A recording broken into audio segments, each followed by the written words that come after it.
Saya akan membagikan beberapa tips memilih software accounting. Sekarang ini banyak sekali program atau software accounting yang bagus-bagus dan beraneka ragam. Tapi Anda bisa cari sendiri di luar sana karena banyak sekali software accounting yang cukup baik.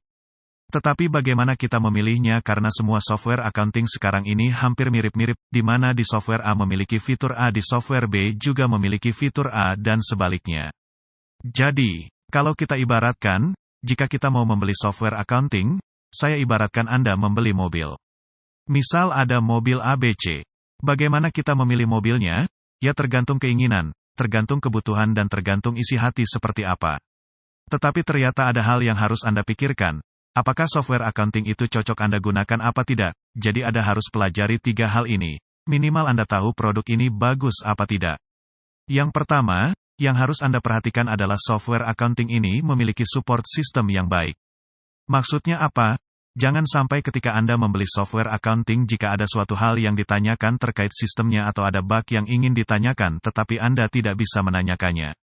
Karena jika ini terjadi Anda akan kesulitan. Kenapa? Karena ketika Anda menggunakan software accounting ada bug, error atau apapun Anda kesusahan mau mengklaim, menanyakan dan minta solusi tidak bisa. Jadi support system harus ada. Yang kedua, software accounting ini pastikan integrated minimal sampai proses bisnis yang ada atau SOP. Jadi beli software accounting jangan per modul atau per bagian. Maksudnya apa? Misal Anda membutuhkan hanya pencatatan jurnal saja, atau pencatatan bank saja atau hanya pembelian dan penjualan saja. Hal ini tidak boleh dilakukan. Untuk membeli software accounting pastikan sudah ikut standar SOP, misal prosedur pembelian sudah ada prosedur permintaan order, penerimaan barang dan pengeluaran kas atau bank dan sudah terposting atau tercatat ke accounting buku jurnal dan lain-lain. Dan pastikan software accounting Anda sudah sesuai SOP bisnis Anda. Jika itu semua sudah memenuhi maka bisa kita anggap software accounting ini bisa kita pakai. Ini yang kedua. Yang ketiga, memperhatikan fungsi audit tracing atau auditing. Banyak orang beli software accounting, dan ternyata software accounting ini belum dipakai secara masif atau belum bisa dicek dengan baik. Nah ini harus Anda perhatikan.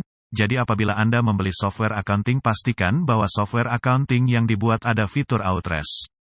Maksudnya gimana? Jadi apabila dibutuhkan pengecekan sebuah transaksi yang dilakukan di operasional bisa dilakukan dengan mudah. Karena banyak sekali software accounting yang memiliki fitur di depan.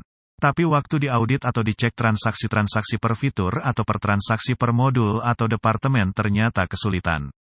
Jadi kalau mau beli software accounting, Anda jangan hanya melihat fitur depannya saja tetapi harus dicek data depan bagus dan data belakang bagus dan saling integrasi tidak ada perbedaan sehingga laporan keuangan akan balance dan valid tidak ada perbedaan. Jadi 3 tips tadi harus Anda perhatikan jika beli software accounting. Dan salah satu aplikasi yang kami rekomendasikan adalah aplikasi Ecopos. Aplikasi ini sudah mencatat semua kegiatan operasional dari pembelian, penjualan, persediaan, hutang piutang, kas bank dan sudah integrasi ke modul akuntansi. Jika Anda penasaran dengan aplikasi ini bisa langsung mencoba demo di www.ecopos.ecoproduct.com.